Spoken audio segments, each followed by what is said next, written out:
Right. Shivaparvati గారు నమస్తే అండి. శివపార్వతి గారు పవన్ గారు నమస్తే అండి. నమస్తే. ముందుగా మీకు, ప్యానెల్లో ఉన్న లక్ష్మణ్ గారికి, శ్రీనివాస చౌదరి గారికి. వస్తుందండి వాయిస్? వస్తుంది కంటిన్యూ. ఏంటి అసలు మొత్తం ఎక్కడి నుంచి కూడా అంటే తేలుకుట్టిన దొంగలు అంటారు కదా, ఆ విధంగా ఎక్కడికక్కడ గప్చుప్ అంటే ఎన్ని శ్వేతపత్రాలు రిలీజ్ చేసినా ఏం చేసినా మరి వచ్చి మేము చేయలేదనో చెప్పుకుంటారు కదా ఖచ్చితంగా, మేము ఏం చేయలేదు, అది చేయలేదు, ఇది చేయలేదని. అసలు ఎవరు రావట్లేదు, ఎవరు మాట్లాడట్లేదు, అసలు ఏం జరుగుతోంది? చేయలేదంటే చెప్పులతో కొడతారు జనాలు. ఇప్పుడు లక్ష్మణ్ గారు చెప్పినట్టు అక్కడ చేయకపోతే కదా ఆ వంతున అవినీతి కనిపిస్తుంది. శ్వేతపత్రం రిలీజ్ చేశారు ప్రభుత్వ పరంగా, అన్ని ఎంక్వైరీలు జరిగిన తర్వాతే కదా ఆధారాలతో చేసే కోట్లని చిన్న విషయం కాదు. గనుల శాఖ గాని, అడవులు గాని మొత్తం ఎర్రచందనంతో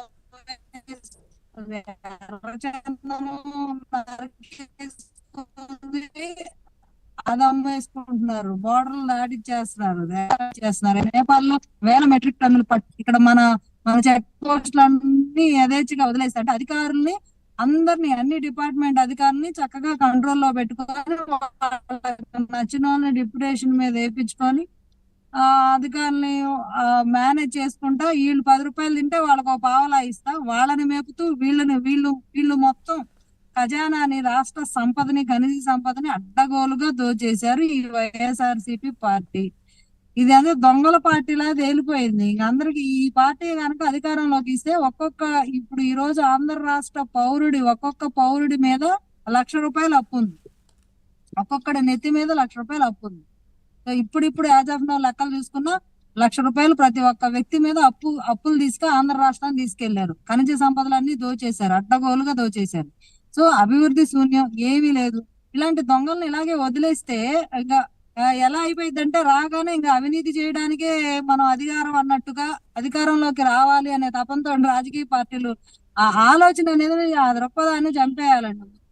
ఏదైతే అవినీతి చేశారో ఈ సంపద అంతా వెనక్కి వచ్చేలాగా, ఇప్పుడు ల్యాండ్ టైటిలింగ్ యాక్ట్ రద్దు కోసం కూడా కబ్జాలు చేసిన భూమిని మళ్ళీ రికవర్ చేసే అవకాశం ఉండేలాగా పాలసీ తీసుకురావడానికి ప్రయత్నాలు చేస్తామని ఎలా చెప్పారో, నేను ముఖ్యమంత్రి గారికి, ఉప ముఖ్యమంత్రి గారికి రిక్వెస్ట్ చేసేది ఏంటంటే, ఎవరైతే ఈ కబ్జాదారులు కానీ అవినీతి అనకొండలు ఉన్నారో, పెద్ద పెద్ద తిమింగ్లాలు, వీళ్ళు చేసిన అవినీతి సొమ్ము మళ్ళీ వెనక్కి రికవర్ అయ్యి రాష్ట్ర ఖజానాకు ఉపయోగపడేలాగా, ప్రభుత్వ పాలసీలకు ఉపయోగపడేలాగా ఖచ్చితంగా చర్యలు అయితే తీసుకోవాలండి. ఖచ్చితంగా ఒక జీవోని రిలీజ్ చేసి వీళ్ళ మీద జ్యుడిషియల్ ఎంక్వైరీ మాత్రం వేయాల్సిందే.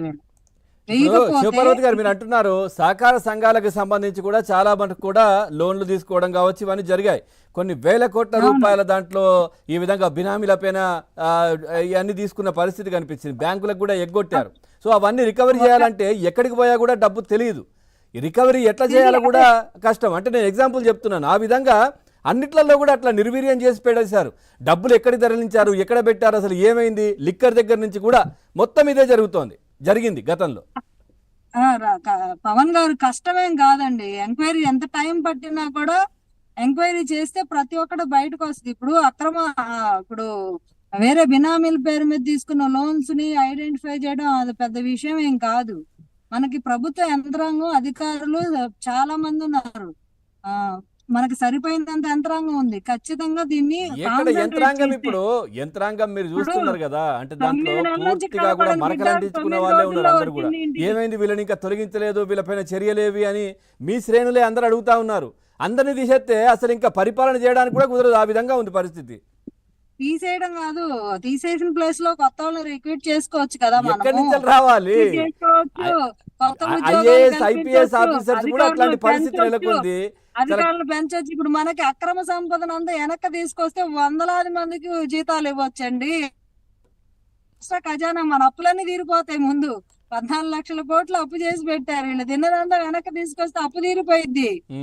మన రాష్ట్రానికి ఇన్ని తిప్పలు ఉండవు కదా, అప్పు తీరిపోయింది ఖచ్చితంగా. అందుకే అధికారులను పెంచొచ్చు. ఇప్పుడు ఉద్యోగాలుగా ఇప్పుడు ఏవైతే ఖాళీలు ఉన్నాయో పోలీస్ శాఖలో గాని, ఈ బ్యూరోక్రాట్స్ గాని ఏవైతే ఖాళీలు ఉన్నాయో మొత్తం ఇంకా ఎక్స్ట్రా అవసరమైతే ఎక్స్ట్రా అధికారులను కూడా నియమించి ఇమీడియట్ గా యుద్ధ ప్రాతిపదికన వీళ్ళ మీద ఎంక్వైరీలు వేసి డబ్బు వెనక్కి వచ్చే విధానం చూడండి. మనకు ఆదాయం వస్తుందంటే ఎందుకు ఇప్పుడు ఇది కూడా ఒక సంపద సృష్టి మనకి. అవినీతికి అనకొండలు తీసుకొచ్చి మళ్ళీ వెనక్కి డబ్బు గర్వాపసి లాగా మన డబ్బు మనకి మళ్ళీ ఖజానాకి తెచ్చే ప్రాసెస్ పెద్ద ప్రాసెస్ ఇది. ఇది చేస్తే చాలు కదా మన అప్పులు తీరిపోతాయి. ఎక్కడ